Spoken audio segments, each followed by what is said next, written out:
welcome back. I hope that you're doing well. So today we're going to have a look at two things. So the first thing we're going to have a look at is how changes in the industry affect the firm, and then we're going to be having a look at the transition from the short run to the long run in a monopolistic market structure. So obviously this is our last video before the Easter holidays start. But I am going to post like a few revision videos over the Easter holidays just to keep you up to date, and more importantly go over some concepts that are going to be really useful to solidify your learning before we get back and have a look at different market structures as well. So make sure that you're watching those so that you can be up to date with where we are and everything that you need to know.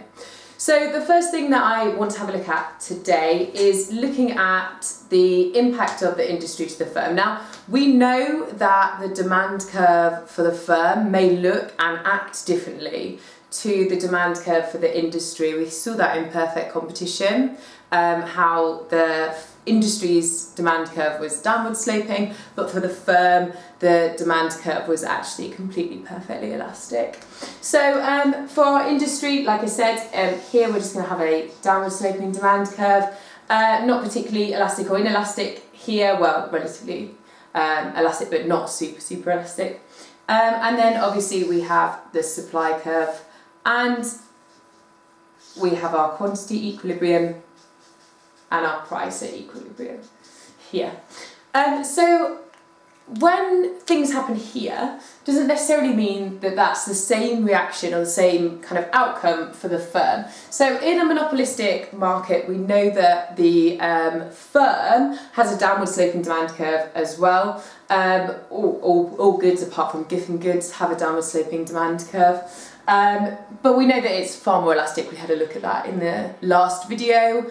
So I'm just going to represent that here with a kind of relatively elastic, quite elastic demand curve there. So what I want to mainly focus on is the idea of changes in supply. So in the industry, and we'll look at how supernormal profits, we've seen how supernormal profits act as a signal for more supplies to enter the market. And so we see a shift out in our supply. So our supply shifts to the right. And obviously that has an effect on our price equilibrium. We see that fall, and it also has effect on the quantity demanded. Following that price change here, our quantity demand is going to increase. Now, what does that mean for the firm? So for the firm, it has a very different effect. So for the firm, actually what happens is the demand curve shifts inwards, and that's kind of logically really easy for you to be able to see. So if you think about the corner shop in your area, if there is another corner shop that opens, then you as a consumer have more choice. And we know that there's a lot of consumer switching, especially in monopolistic market structures. That is one of the characteristics. And therefore, consumers will be willing to switch to a new firm that opens up. So for the original corner shop, the corner shop that was there before, they may well see, and probably will see, in a definitely monopolistic market structure, which that is, will see a shift inwards of their demand. So at the same price level, their demand curve will shift in here. At the same price level, there, they have this much demand originally, and now they see less demand. And that happens because of consumer switching, because consumers leave them as there's more suppliers entering the market. So actually an increase in supply to the industry causes the firm demand curve to shift in. And if the firm's demand curve is shifting in, then obviously the AR is shifting in as well, because the AR is a representation of the firm's demand curve. Now, I often see, I'm an examiner, I work for the exam board, I often see this mistake happening where there's been a shift out of supply and in the market, in the whole industry, and students are not accurately understanding that that means that there's a shift in of their demand, so the AR and MR curve shifts inwards. So it's really important that you do understand that, and especially when we look at the transition between the long run to the long run for a monopolistic market. So we're going to start with the short run diagram. I'm going to walk you through how to draw that diagram and get it right first time from scratch. So some key things that you need to make sure that you are representing on the diagram here. One is that you know that it's very elastic, right? So we're going to have a pretty elastic AR, that's incredibly elastic AR, and also a very elastic MR. I can actually draw that all the way down and have it cutting through 0. We know that AR cuts to 0, doesn't cut through 0. We know that MR does cut through. And then I'm going to draw the MC curve here. That's stable, exactly the same. Keep saying the Nike swoosh, it's a great example. Then what you're going to do is you're going to find that profit maximizing position, right? Or revenue maximizing position, or like not sales maximizing, but definitely revenue or profit maximizing, and you're going to find that position right there. Then you're going to find the quantity right there. I use a P because we're profit maximizing. Then you're going to go all the way up to the AR and take it all the way across so we can see the price that's being set. Now we know in Monopolistic that's slightly above the market equilibrium because they have some price setting power, but not massively. And then you're going to draw your AC curve in. Now, we know this is in the short run, and we know that firms can make profit in the short run, and therefore, because of that, we want to show some supernormal profit, right? And we want our AC curve to cut this line here. So we're just going to show that there. I'd like to see it at its lowest point, but as long as you've got an effort to, that's all that really matters. So then we're going to show the supernormal profit, this area here, in the market. So you know that that's the short run. So that's a way to kind of get it right first time and make sure that you're getting that area, that diagram right. You're not having to scribble it out, redraw it and scribble it out, because you'll get yourself kind of worked up and you may not get it right from then on in. So now thinking about what happens in the market to transition it to the long run. So what happens is we've got lots of firms in the market making supernormal profit, and that supernormal profit acts as a signal to potential suppliers outside the market. So then those potential suppliers are like, hey, there's loads of firms there making money, supernormal profit, and we also want to be able to have access to some of that supernormal profit. And because of the characteristics of monopolistic market structures, they're able to enter the market really easily and take advantage of that supernormal profit. So this market structure is subject to what we call hit and run. So you can just enter, make that supernormal profit, and then when it, kind of leave if your supernormal profit goes away or you end up kind of making a loss.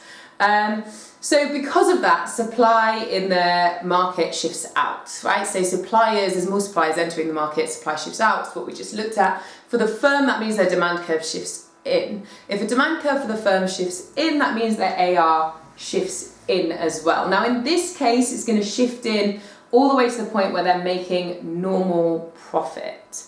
Now, it could well shift in way more than that, but you're not going to see firms staying in the market if they're making a loss. They will kind of run, they'll hit the market and then they'll exit, they'll run, and they're able to do that because of the low sunk costs, not many barriers to exit. So we see our AR curve shifting into the point where they are only making normal profit. So this AR curve is going to shift inwards to here. That's an awful sound, but there. And again, our MR curve is going to shift halfway through. Now I'm doing something important here, again, just to make sure that I'm getting it right first time, is I'm just drawing down to here the point at which I need that MR to hit the MC. That's because firms are still profit maximizers. So I'm just going to make sure that I'm getting this right on this one. And still here, slightly off, but actually not that off, but they're still halfway across. Now this is another reason why it's really important to kind of hit that halfway across point, because if you draw your MR all the way over here, or all the way over here, it's not going to line up properly, and your diagram is going to be off and you're actually not going to be showing the things that you want to be able to show. So again, we'll do the exact same thing, and we're going to go down. This is our new quantity, profit maximizing, and then we're going to go up to this point here and across. This is the new price. It's fallen, the price has fallen as the MR and AR have shifted in, and they're only making normal profit. Now, this is a really important rule for you to understand. Now, at normal profit on a downward sloping, I mean, it's the same for perfect competition as well, but it is true in downward sloping AR curve, this will be tangential. It will not cut through, and the exam board will expect you to know that. So the exam board will expect you to show that when the MR and AR shift in to here, so this normal profit in the long run, that is actually tangential. And we did see that question come up last year, and we did see on the mark scheme specifically when we were examiners that actually had to be tangential, it couldn't cut. So we can see here that there is normal profit being made, it's tangential. It doesn't have to be perfect. It's very unlikely that you're going to have to show this moving in here. So you're likely going to have to show this kind of AR and then the MR shifting inwards like that. But and you'll be expected to get that all right first time. It takes a lot of practice, believe me. But you may well be expected to show that in the long run, this is only making normal profit. And you'll see in the next video that I have a diagram that's just very cleanly a tangential point. I can actually draw it very quickly now for you.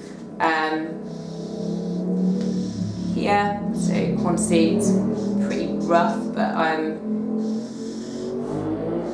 so in the exam,